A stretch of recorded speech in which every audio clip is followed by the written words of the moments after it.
Hi guys, this is Alex from Mason Lifestyle. Today we're going to be working on the Lodo dress from True Bias. I'm going to go ahead and put a picture up.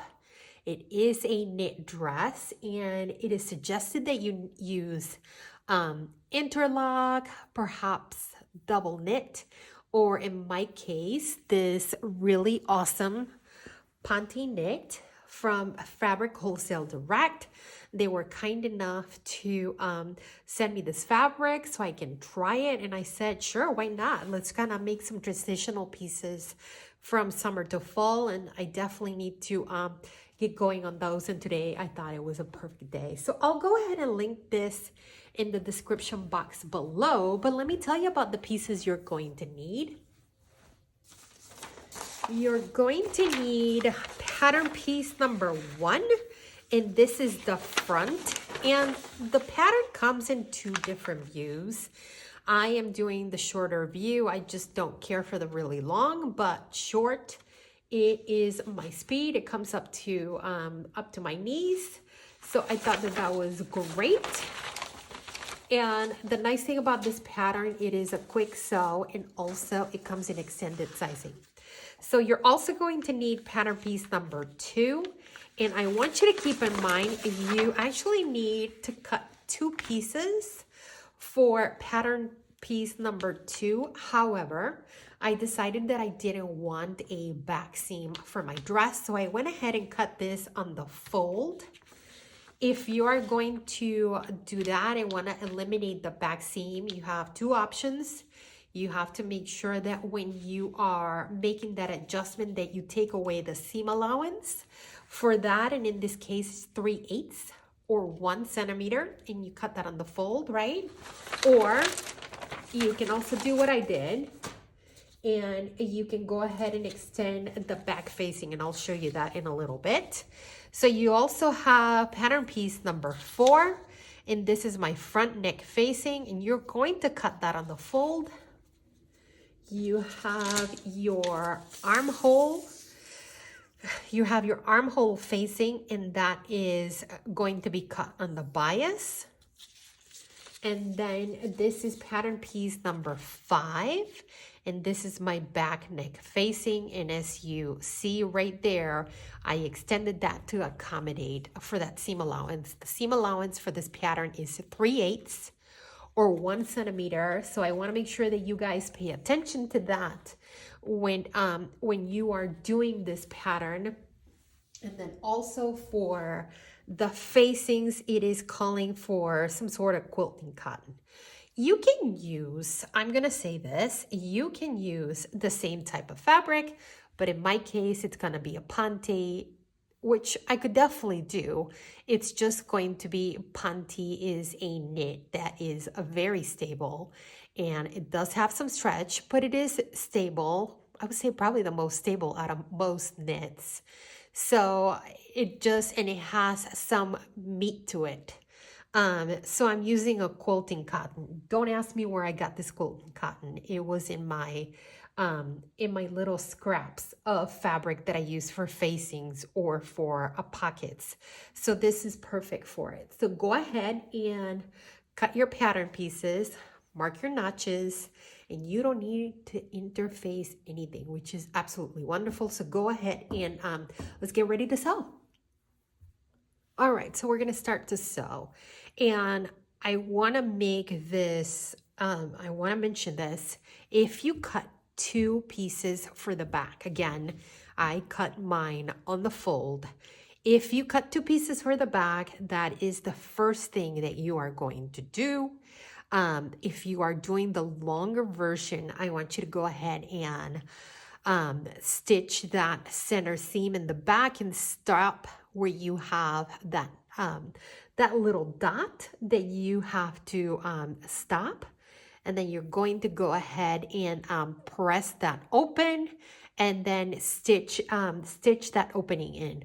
That's the only reason why we have a back seam on this dress, and also if you need to do a sway back adjustment, which you never know. But in my case, I eliminated that, so I'm going to go ahead and skip ahead, all right? So you're going to grab the back piece and the front piece, and you are going to pin at the shoulders.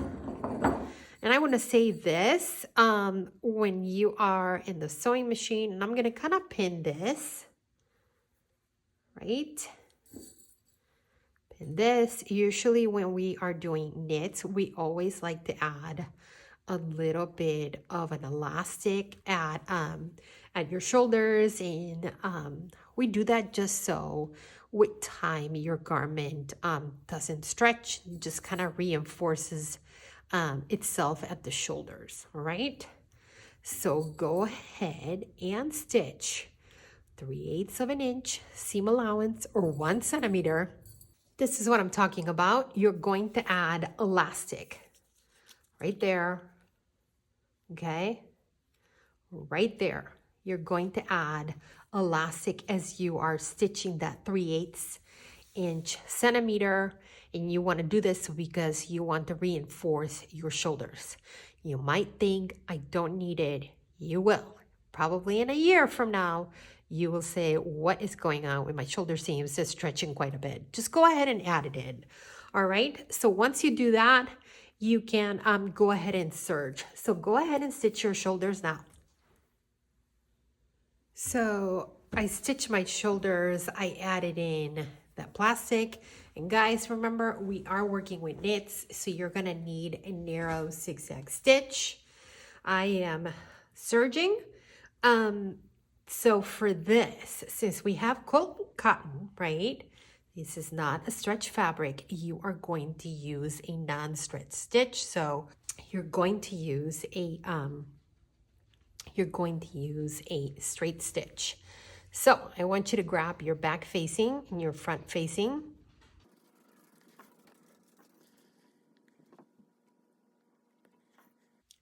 So I want you to stitch 3/8 of an inch, or 1 centimeter. Once you do that, I want you to press your seams open, and then the pattern's asking you to stitch 1/4 of an inch away from the edge, and then press that towards the inside of the facing. Okay, so almost like that way.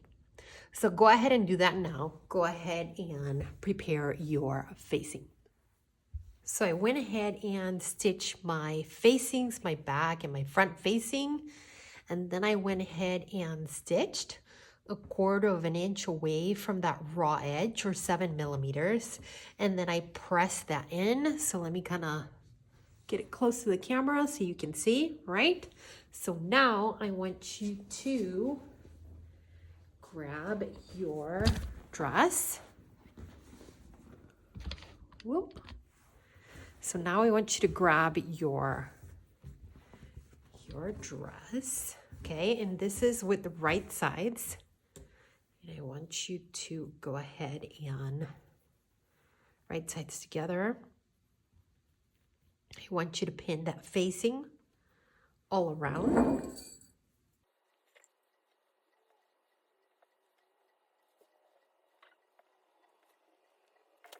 So I want you to pin your facing all around. And once you do that, I want you to go ahead and stitch 1 centimeter, or 3/8 inch away. And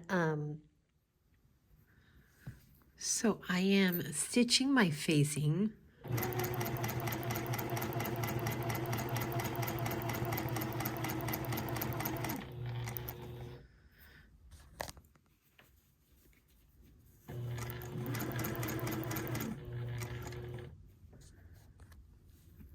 And I'm trying to do this with one hand, but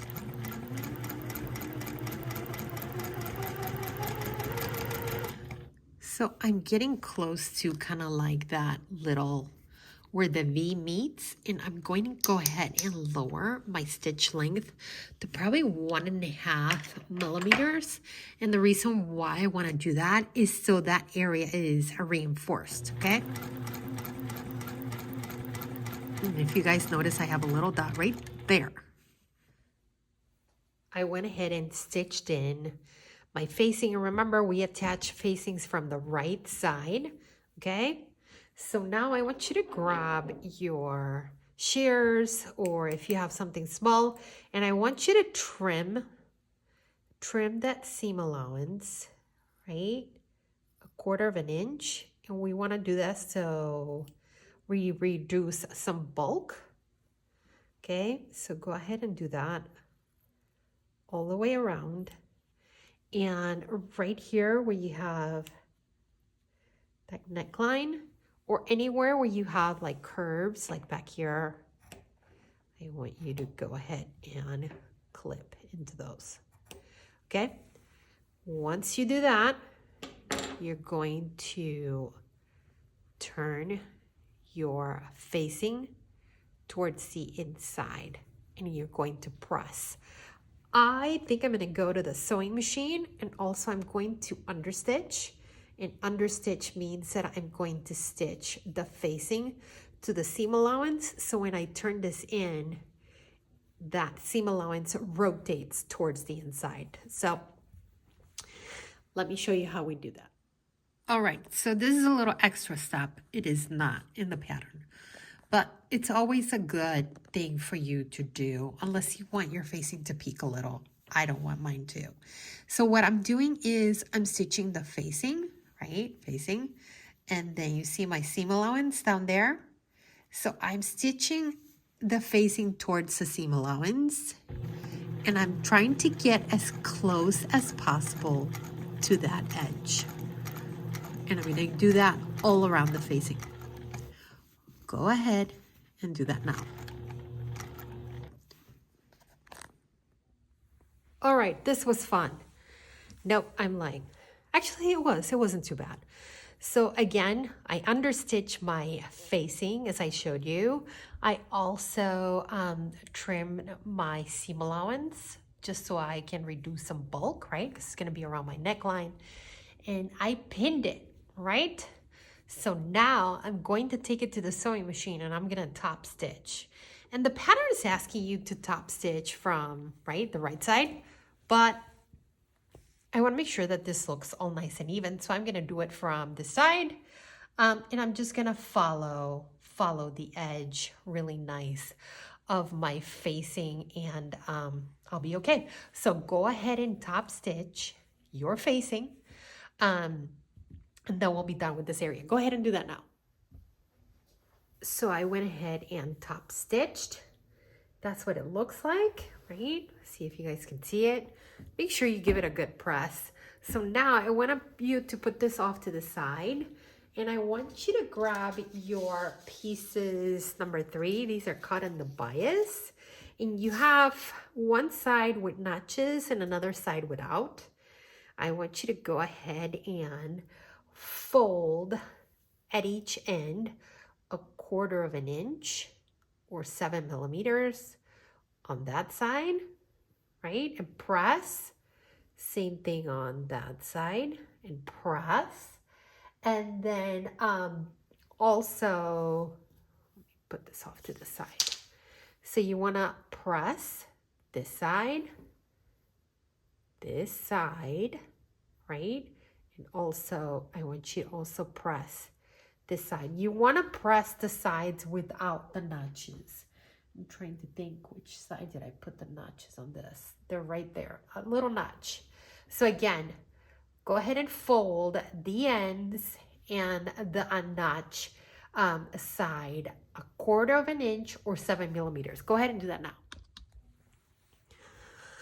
So I went ahead and pressed my my armhole facings, and I'm going to get close. See that? 1/4 of an inch. And then you have 2 notches. Mine is right there. So you have a notch at the front and then at the notch at the bottom. So go ahead and match those from your facing. And the pattern's asking you to go ahead and stitch along the raw edge, right? Until you reach the other folded end. So again, as close as possible to that folded end. And then it's asking you to trim the seam allowance from the woven facing, again, to reduce some of that bulk. All right. And then press press your armhole facing away from the dress. So that way. Okay, so once we stitch it, we're gonna press that way. But go ahead and do that now. Go ahead and stitch your armhole facing and try to stay within 1/4 of an inch or 7 millimeters. Go ahead and do that now for both sides. I stitched my facings. I went ahead and trimmed that seam allowance for the facing, and then I went ahead and pressed it towards the outside. Now, I want you to go ahead and grab right sides together, and I want you to stitch the sides, okay? So again, go ahead and pin your sides and stitch. And I want you to start your stitching on the side right here on that notch all the way to the hem. Go ahead and do that for both sides. I stitched the sides of my dress, right? And then I went ahead and pinned my facing towards the inside of my dress, okay? And then the pattern's asking you to, again, just like you did with your neck facing, that you go ahead and you top stitch. So I did it again from the back side, and this is what it looks like. So go ahead and do that now. Once you do stitch your facings in, all you have to do is I went ahead and serge my hem, and then I'm just going to turn it up 1 inch, pin, and top stitch. Or you can even use a double needle if you wanted to. So go ahead and do that, and once you do your hem, you are all done. If you like this video, go ahead and give it a thumbs up. And if you have any questions or comments, go ahead and leave them below. I will do a blog post with the changes that I did to this pattern, as I also did some changes to the sleeves. All right, guys, I will see you next time. Bye.